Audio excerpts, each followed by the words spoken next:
Imaginen esto. Una decisión tomada a 19.000 kilómetros de distancia puede cambiarlo todo. Hoy vamos a desentrañar una conexión que une, literalmente, dos extremos del planeta. Y la pregunta es esa, ¿no? ¿Cómo es posible que un acuerdo que se firme en Pekín ¿Pueda de repente transformar por completo el paisaje en Argentina?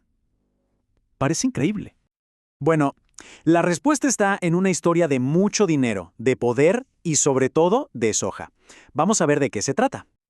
Ok, para entender cómo llegamos a este punto, primero tenemos que mirar el panorama general, la dimensión de la alianza económica entre China y Argentina.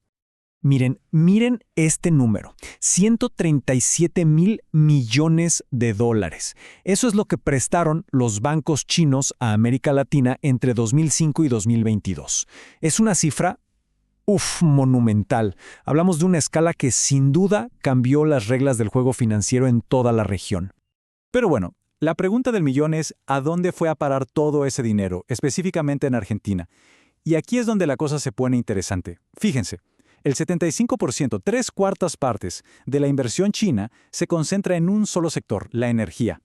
Claramente, esto nos dice que hay un interés estratégico pero muy enfocado en los recursos naturales del país.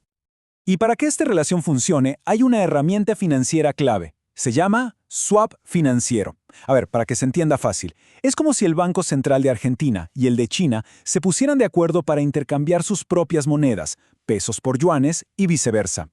Para Argentina, esto ha sido un salvavidas de verdad. Le ha permitido reforzar sus reservas sin tener que depender siempre del dólar. Y ojo, que esto no es algo que pasó una vez y ya. Si miramos esta línea de tiempo, vemos que es una relación que se ha hecho cada vez más fuerte.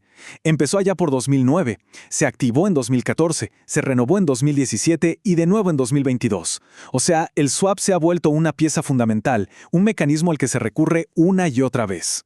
Pero bueno, la historia no termina en los bancos y las finanzas. Para nada.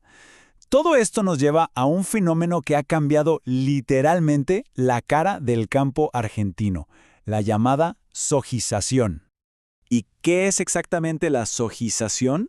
Pues es justo lo que suena, la conversión de enormes extensiones de tierra agrícola para plantar una sola cosa, soja.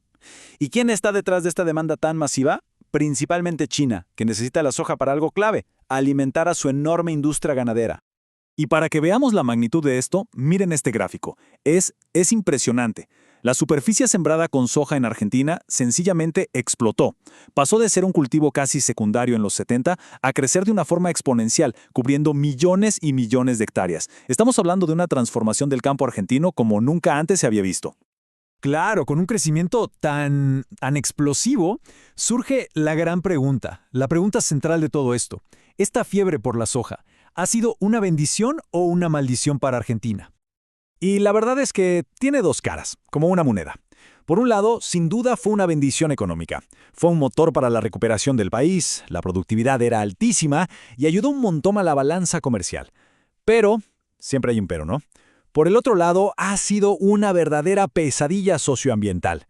¿Por qué? Porque ha causado deforestación, ha forzado a comunidades enteras a dejar sus tierras y ha provocado una pérdida de biodiversidad que es francamente alarmante. Miren este mapa que lo deja clarísimo. La soja no se quedó quieta en su zona tradicional, la pampa húmeda. No, se expandió. Avanzó como una marea sobre áreas ecológicamente súper sensibles, como el Gran Chaco, que es, uno de los bosques secos más grandes e importantes del mundo. Y el costo ambiental no es una idea abstracta, ¿eh? Es algo muy concreto. Argentina está en el top 10, en el 9º lugar mundial de pérdida de bosques. Los suelos se están degradando. ¿Y la contaminación? Para que nos hagamos una idea, en una sola temporada de cultivo se llegaron a usar más de 300 millones de litros de glifosato. 300 millones. Es una locura. Y si el costo ambiental es alto, el costo social es igual de fuerte. Más de 150.000 pequeños productores simplemente desaparecieron. No podían competir. Esto generó un éxodo masivo. Unas 400.000 personas dejaron el campo para irse a la ciudad. Y por si fuera poco, también se perdieron empleos en otras industrias, como la textil o la electrónica, que no podían competir con las importaciones chinas. Entonces, queda claro que mirar solo los grandes números de la economía no nos cuenta la película completa. Hay costos ocultos en esta relación que son importantísimos que tenemos que entender. Hay una frase del poeta cubano José Martí de hace ya más de un siglo que dicen: un pueblo que confía su subsistencia a un solo producto se suicida. Uf, qué fuerte, ¿no? Y en este contexto esa frase resuena de una manera increíble. Y es que esa frase nos lleva de cabeza al gran problema, los riesgos de la dependencia. La relación comercial no es pareja, es asimétrica. Argentina exporta materias primas baratas, como el grano de soja, e importa productos terminados caros. A esto se les llama primarización de la economía. ¿Y qué significa? Que el país se vuelve mucho más vulnerable a las deudas y a que si el precio de la soja sube o baja en el mundo, toda la economía tiembla.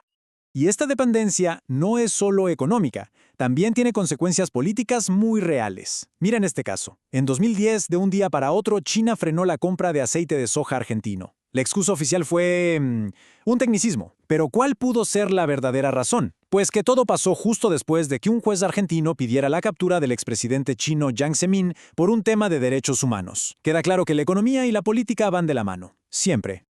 Y todo esto nos deja con una pregunta final, una pregunta clave. Sí, hay una interdependencia, está clarísimo. Pero, ¿a qué costo? ¿Es sostenible que una nación base su prosperidad en el hambre de otra, sacrificando su propia tierra, su propia gente, su futuro? La respuesta, sea cual sea, va a definir el rumbo de Argentina en las próximas décadas.